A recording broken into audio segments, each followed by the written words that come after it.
everyone, welcome to week 21 of Victorian English Language Tutoring's online course. By now you will be well on your way with essay writing, and I want to go through kind of structuring and how we go about essay writing in Year 12. Year 11s, it's still relevant, but your essays will probably be more related to child language acquisition and or the history of English. So it's a bit different because the example uses are going to be different. Feel free to watch this video anyway. Just do check with your teachers how they want you to write your essays and save this stuff for Year 12. So instructions, what do you actually have to do in an essay? You need to demonstrate your ability to use relevant descriptive and metalinguistic tools, explain your familiarity with topics of Unit 3 and 4, and refer to stimulus material. Please refer to stimulus material. So many people do not refer to stimulus material and then they lose marks. It's such a silly way to drop marks. You always need to refer to stimulus, and we'll go through that in a second. So this is what you're actually being marked on. Demonstrating confident and detailed examination of the topic with sophisticated discussion of social context of language use and depth and breadth of sociolinguistic knowledge as appropriate. Highly relevant use of evidence and examples from contemporary sociolinguistic discussions and debates, including reference to the stimulus material.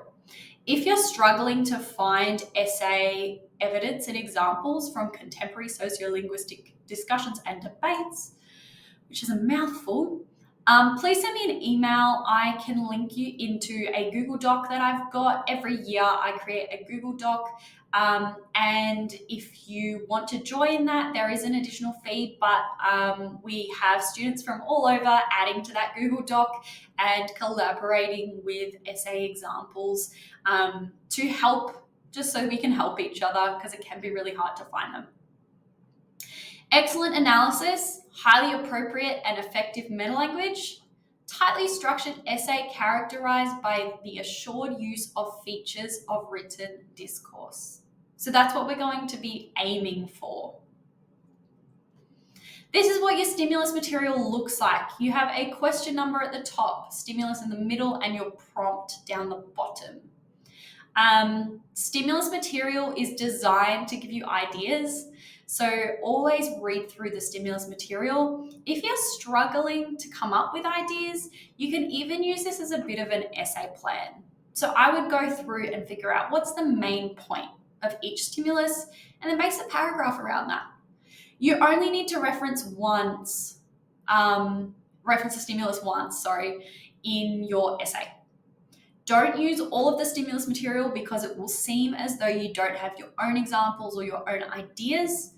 Ideally, reference 1 to 2 stimulus rather than multiple, any more than 1 or 2. You can use part of the stimulus or you can use the whole stimulus. You don't need to write out the whole thing again. You can just reference it. In stimulus A, so-and-so says, quote word, and then go on to explain it. You don't need to write out the full thing again. You have planning space in your exam. It is so important that you write the correct question number in that box. If you don't write a question number, it gets really complicated. Please write your question number. Do that as soon as you can so that you don't forget. And then obviously you start writing on your lines. So how do we actually structure an essay? We have an introduction, body paragraphs, and a conclusion. We follow TEAL, so it's a topic sentence, evidence or examples, explanation or analysis, and our link. We use contemporary sociolinguistic examples, and we use quotes as well. Quotes are optional, but they do support your analysis.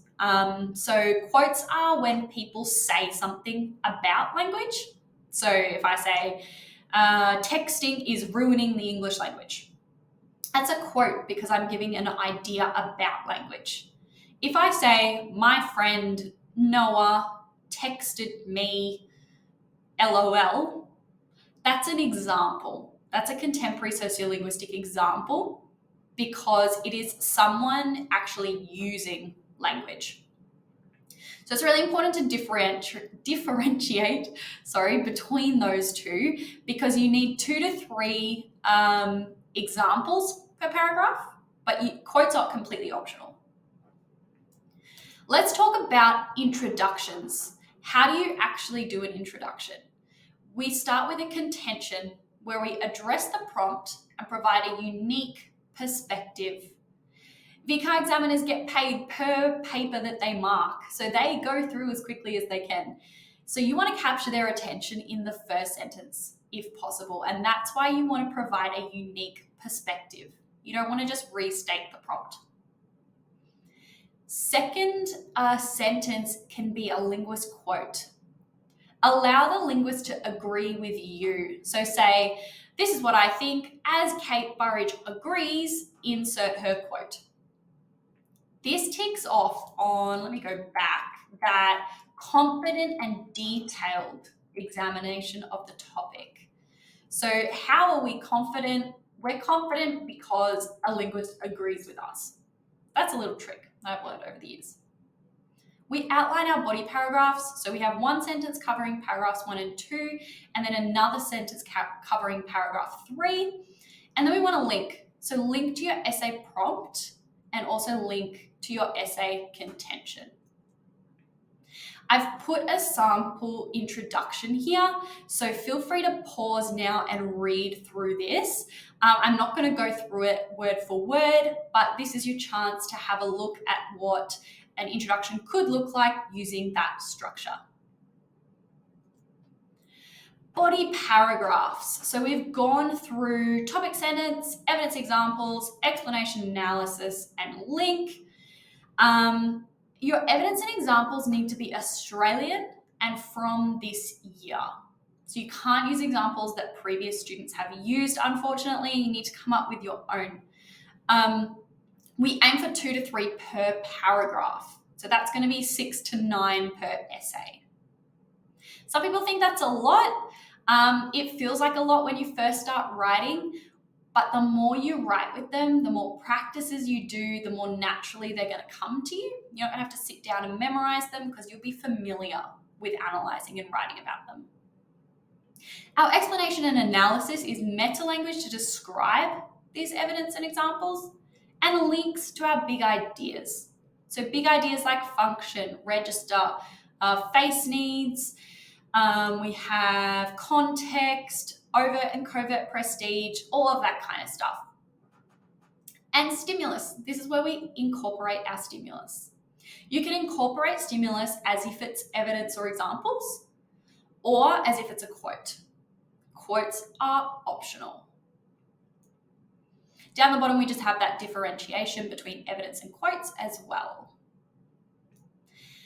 This is an example of a paragraph. If you'd like to read through it, you can pause now and have a look. Otherwise, we will move on to conclusions. So in a conclusion, we want to restate the main points from our body paragraph. No new information, please. No contemporary sociolinguistic examples. Quotes are okay if you want to use them. Link back to your essay topic and essay contention, and keep it short and sweet. Again, an example of a conclusion. Pause if you want to have a read. Otherwise, we will move on. Here are some sample VCAR prompts. These are from past exams. Again, if you want to use any of these for practice essays, feel free. Otherwise, we'll do our revision quiz and be done for today. These are your questions. What is the structure of a body paragraph? What is the difference between an example and a quote? And what is stimulus and how do we use it? Let's go through the answers once you've got some dot points down. So our structure of a body paragraph is topic sentence, evidence example, explanation analysis, and link. Examples and quotes. An example is a real life scenario of your language use, and a quote is someone saying something about language use. For example, my friend said OMG, or For a quote, using initialisms like OMG is contributing to a negative shift in Australian English. What is stimulus and how do we use it? Stimulus is the material given to us by VCAR. We can use any part of the stimulus at any point in our essay. We need to reference it at least once as either a quote or an example, depending on the type of stimulus.